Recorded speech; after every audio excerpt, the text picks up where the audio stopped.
हरे कृष्णा। कैसे हैं आप सब लोग। आशा करती हूँ कि आप सब लोग स्वस्थ होंगे, मस्त होंगे और बहुत ही खुश होंगे। आज के वीडियो में हम देखेंगे कि हमें श्रीमद् भगवद गीता क्यों पढ़नी या सुननी चाहिए, और श्रीमद् भगवद गीता हमें कौन सी पढ़नी चाहिए, या फिर श्रीमद् भगवद गीता यथारूप ही हमें क्यों पढ़नी चाहिए। और साथ में ये भी देखेंगे कि श्रीमद् भगवद गीता पढ़ने से हमारे लाइफ में कौन कौन से चेंजेस आते हैं। अब सबसे पहले ये देखते हैं कि इस ग्रंथ का नाम भगवद गीता क्यों पड़ा। क्योंकि ये जो ग्रंथ है ये भगवान श्री कृष्ण के मुख कमल से निकला हुआ गीत है, इसलिए इसे भगवद गीता कहते हैं। अब ये भगवद गीता जो है वो महाभारत के युद्ध के दौरान कुरुक्षेत्र जैसे पवित्र भूमि में भगवान श्री कृष्ण ने अर्जुन को सुनाया था। इस भगवद गीता में 700 श्लोक है, और 700 श्लोकों में से जो एक और पहला और एक श्लोक जो है वो धृतराष्ट्र का कहा हुआ है, और 41 श्लोक जो है वो संजय ने कहे हुए हैं, और 83 श्लोक अर्जुन के कहे हुए हैं, और 575 श्लोक जो है वो साक्षात भगवान श्री कृष्ण ने कहे हुए हैं। अब द्वापर युग के अंत में जो महाभारत का युद्ध हुआ था, और उस युद्ध में अर्जुन की जो स्थिति थी वही सेम स्थिति कलयुग में हम सब की होने वाली है, और इस बात को भगवान श्री कृष्ण जानते थे। इसलिए भगवान श्री कृष्ण ने अर्जुन के द्वारा हमें श्रीमद् भगवद गीता सुनाई है। अब इस भगवद गीता के ज्ञान को जब हम ग्रहण करते हैं, भगवान श्री कृष्ण के उपदेशों को हम अपने अंदर उतारते हैं, तो हमारी लाइट बढ़ती है, हमारा ज्ञान बढ़ता है, और उस ज्ञान की वजह से जो है हमसे पाप कर्म नहीं होते, क्योंकि हमें पता होता है कि हमें क्या करना चाहिए और क्या नहीं करना चाहिए। फिर हमसे पाप कर्म नहीं होते तो हमें कष्ट भी नहीं मिलते, और हमें कष्ट नहीं मिलते इसलिए हमारी लाइफ जो है वो बहुत हैप्पी और पीसफुल हो जाती है।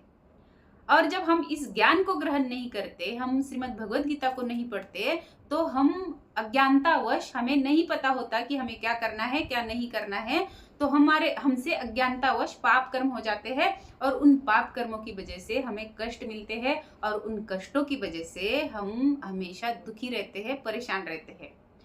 तो इस भगवान श्री कृष्ण के ज्ञान को और उनके उपदेशों को, उनकी इस श्रीमद् भगवद गीता को हमें अपने लाइफ मैनुअल के रूप में हमें अपने लाइफ में यूज करना चाहिए। ऐसा इसलिए कि अगर मैं आपको उदाहरण देके समझाऊं, तो हम घर में कोई गैजेट लेके आते हैं, और उस गैजेट के साथ जो मैनुअल बुक आती है उस बुक को हम बिना पढ़े ही फेंक देते हैं, तो हमें उस गैजेट को किस तरह से हैंडल करना है नहीं पता होता है।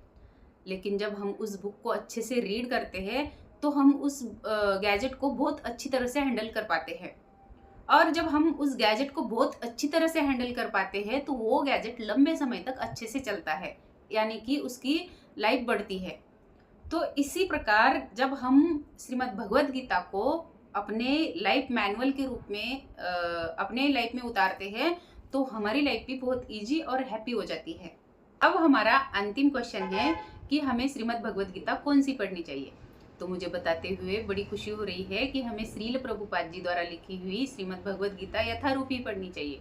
अब आप कहोगे कि वही क्यों, तो वो इसलिए कि ये जो भगवद गीता है ये गुरु शिष्य परंपरा से आई है। हमें हमेशा वही ग्रंथ पढ़ने चाहिए जो गुरु शिष्य परंपरा से आए हुए हैं। अब गुरु शिष्य परंपरा से आई हुई होने के बावजूद ये श्रीमद् भगवद गीता यथारूप का जो ज्ञान है, जो भगवान श्री कृष्ण के उपदेश है, ये श्रील प्रभुपाद ने सबसे पहले अपने लाइफ में उतारे, उनके उपदेशों को अपने लाइफ में अप्लाई किया, और उसके बाद ये अमृत हमारे जैसे सामान्य लोगों को बिल्कुल सिंपल भाषा में समझाया, ताकि हमारे जैसे सामान्य लोग भी इसका अपने लाइफ में उपयोग कर सके। अब जैसे कोई डॉक्टर किसी मरीज का ऑपरेशन करता है तो उसको उस स्पेसिफिक विषय का बहुत अच्छे से नॉलेज होता है, तभी वो सक्सेसफुली मरीज का ऑपरेशन कर सकता है। ठीक ऐसे ही प्रभुपाद जी ने सबसे पहले इस ज्ञान को अपने अंदर उतारा, और फिर वो हम जैसे सामान्य लोगों तक पहुंचाया। तो इसलिए हमें श्रीमद् भगवद गीता यथारूप को ही पढ़ना चाहिए या सुनना चाहिए। अब एक और बात रह जाती है कि जैसे भगवान श्री कृष्ण ने द्वापर युग के अंत में कुरुक्षेत्र के महाभारत के युद्ध के दौरान जब भगवत गीता अर्जुन को सुनाई थी। अब इस कलयुग में साक्षात भगवान तो हमें भगवत गीता सुनाने आ नहीं सकते, तो हमारे लिए भगवान श्री कृष्ण कौन है? हमारे लिए भगवान श्री कृष्ण वो है जिस इंसान से, जिस पवित्र आत्मा से हम भगवत गीता सुन रहे हैं, भगवत गीता का ज्ञान ग्रहण कर रहे हैं, वो इस कलयुग में हमारे कृष्ण है और हम सुन रहे हैं तो हम अर्जुन हैं।